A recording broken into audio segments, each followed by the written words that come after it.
The sheepish pratfall of far-right narcissist and man-boil of enthusiast Milo Yiannopoulos was the more embarrassing for having been preceded by a cowbell clang of hubris. He had appeared on TV last Friday, where his complacent interviewer Bill Maher compared him with a young, gay, alive Christopher Hitchens. Excuse me. Compared with Hitchens, who once confessed his looks had declined to the extent that only women found him attractive, Yiannopoulos is dull, suburban and straight. Do people really think this guy resembles Hitchens? The rise and fall of Milo Yiannopoulos, how a shallow actor played the bad guy for money.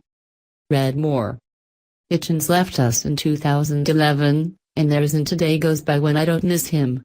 I had got to know him a little in the 1990s and like so many, fell under his spell, in my case after a lunch with him in that venerable restaurant the Gay Hussar, and like so many, parted company with Hitchens over Iraq and his inability to admit he had got it wrong. But his writing was as glorious. Read any review, any essay by Hitchens, and you see him meet the mighty on equal terms. Where most journalists, however grand, are scribbling away up in the bleachers, Hitchens strides out onto the field and confronts his subject, a player. He was a writer who was never a provocateur for its own sake. He was interested in books, ideas, people. Even Yiannopoulos's reedy voice is nothing to Hitchens's basso profundo. Actually, Maher got it right earlier in the interview.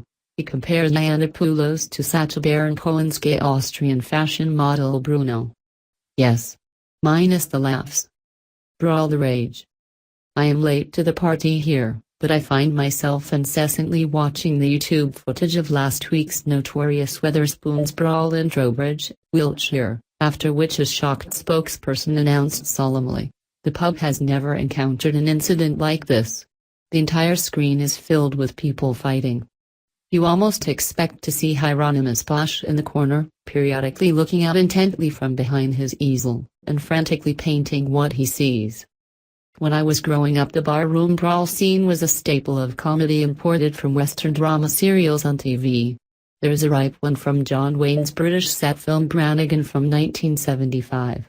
One guy usually takes offense, throws a punch that comically connects with the wrong party, and the jolly general fight commences. The hapless hero might hilariously crawl away from the harmless melee on his hands and knees and watch it from the sidelines. But this was nothing like the zany playground free-for-all of old. Just ugly chaos. The Wetherspoons incident proves that life, unlike art, is messy. Where there's a Wilbert, Storm Doris is on its way, and it would be nice to think that this was named after the Nobel laureate Doris Lessing, whose autobiographical novel A Ripple from the Storm reflects the author's personal and political tempest. Actually, the names are chosen by the Met Office from those sent in by members of the public, sifting through suggestions in such a way as to head off any possible storm-faced calamities. They alternate between male and female, and forthcoming storms are Ewan, Fleur, Gabriel, Ollie, Ivor, Jackie, Camel, etc.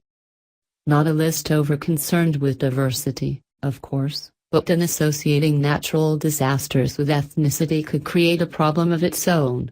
My main worry is that's Wilbert. Wilbert? Storm Wilbert sounds like hardly more than a sunny interval. Who is called Wilbert?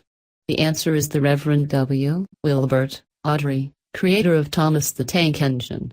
When Storm Wilbert arrives, it will be the most English outbreak of inclement weather imaginable.